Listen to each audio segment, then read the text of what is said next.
जय हिंद मेरे प्यारे बच्चों। मैं पूनम गुप्ता अपनी हिंदी की इस कक्षा में आपका फिर से एक बार स्वागत करती हूँ। बच्चों, मैं अपने पिछले वीडियोज में आप लोगों को आ की मात्रा सिखा चुकी हूँ और अब आ की मात्रा के बाद आता है इ, अर्थात छोटी ई की मात्रा। तो बच्चों, आज के इस वीडियो में मैं आप लोगों को छोटी ई की मात्रा से परिचय करवाऊँगी।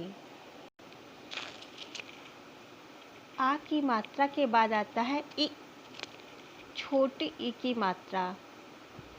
बच्चों, सर्वप्रथम आपको यह जानना है, सबसे पहले यह जानना है कि छोटी ई की मात्रा का चिन्ह क्या होता है। यह छोटी ई की मात्रा का चिन्ह है, एक खड़ी पाई और उसके ऊपर से फूल जैसा। छोटी ई की मात्रा हमेशा व्यंजन के पहले लगाई जाती है और साथ ही इसके उच्चारण में कम समय लगता है और जल्दी किया जाता है। जैसे कि यह देखिए, मैंने अभी बताया कि छोटी ई की मात्रा व्यंजन के पहले लगाई जाती है और इसके उच्चारण में कम समय लिया जाता है तथा यह शीघ्रता से किया जाता है। जैसे देखिए, छोटी ई की मात्रा प्लस क। तो बच्चों, पहले हम लोग लिखेंगे क, फिर इसके व्यंजन के पहले देखिए, क के पहले क पे छोटी ई की मात्रा की। देखिए, उसके उच्चारण में हमने कम समय लिया था, शीघ्रता से जल्दी बोला। और साथ ही साथ छोटी ई की मात्रा का उच्चारण करते समय हमारा मुख फैल जाता है। जैसे इसका उच्चारण कीजिए कि, आप देखेंगे आपका मुख फैल गया है और आपको अपने मुख के अंदर से ई की आवाज़ आती हुई महसूस होगी। बच्चों, यहाँ पर ध्यान देने वाली बात यह है कि हर एक व्यंजन का अपनी खड़ी पाई होती है।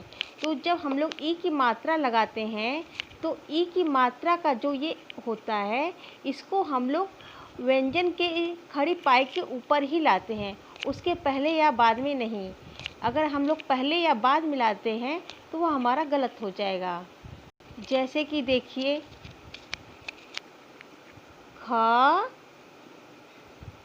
देखिए हम व्यंजन के पहले लगा रहे हैं छोटी की मात्रा और ख का खड़ी पाई कहाँ है बच्चों? ये तो ये छोटी की मात्रा की खड़ी पाई ये हम लोग ख के व्यंजन के खड़ी पाई के ऊपर ही लाएंगे और इसका हम लोग माथा भर दिए, तो ये बन गया खी।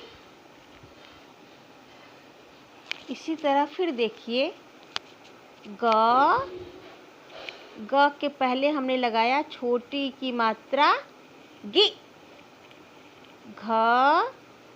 घ व्यंजन के पहले हमने लगाया छोटी की मात्रा घी। च के पहले हमने लगाया छोटी ई की मात्रा ची। छोटी ई की मात्रा हमेशा व्यंजन के पहले लगाई जाती है और इसके उच्चारण में शीघ्रता की जाती है और साथ ही साथ आपका मुख फैल जाता है और आपको अपने मुख के अंदर से ई की आवाज़ आती हुई महसूस होगी।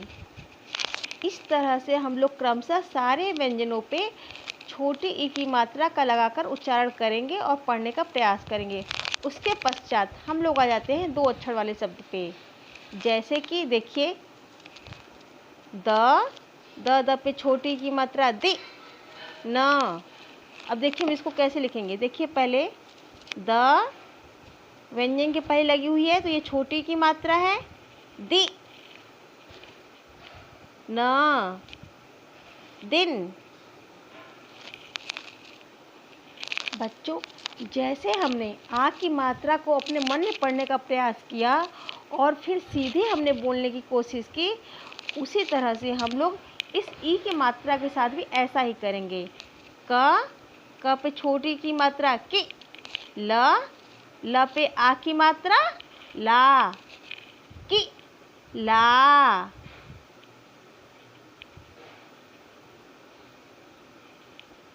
अब इसको हम लोग अपने मन में पढ़ने की कोशिश करेंगे। देखिए जैसे ब ग गी, या, ब गी, या, बगिया, क की, त ता, ब किताब। ये बच्चों होगा 3 अक्षर वाला शब्द। अब बारी आती है 4 अक्षर वाले शब्द की। देखिए सबसे पहले क्या लिखा हुआ है, र। जैसा कि हमने बताया कि छोटी ई की मात्रा व्यंजन के पहले आती है, तो हमारा व्यंजन है व पे छोटी की मात्रा वी,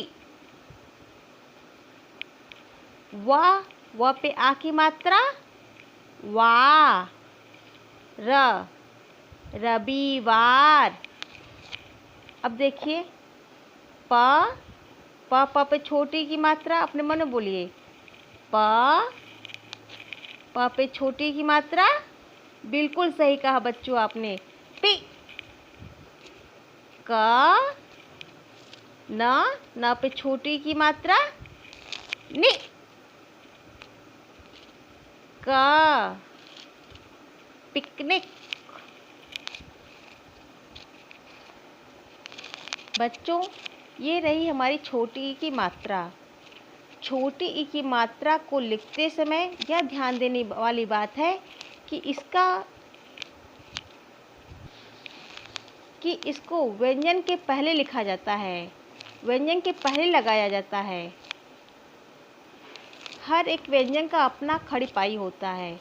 छोटी ई की मात्रा का यह जो पुल होता है, उस व्यंजन के खड़ी पाई के ऊपर ही आकर मिलता है या फिर गिरता है। उसके पहले जैसे कि यहाँ पे या यहाँ पे हम लगाते हैं तो वह गलत माना जाएगा।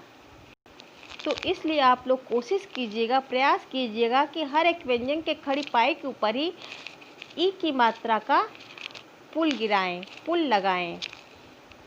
जैसे कि ऐसे।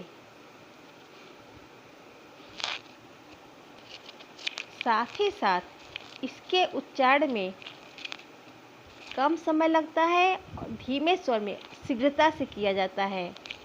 दि न। और जब आप इस छोटी मात्रा का उच्चारण करेंगे तो आपका मुख फैल जाएगा और साथ ही साथ आपको अपने मुख के अंदर से ई की ध्वनि आती हुई महसूस होगी। इसी के साथ मैं ये वीडियो समाप्त करती हूँ। धन्यवाद।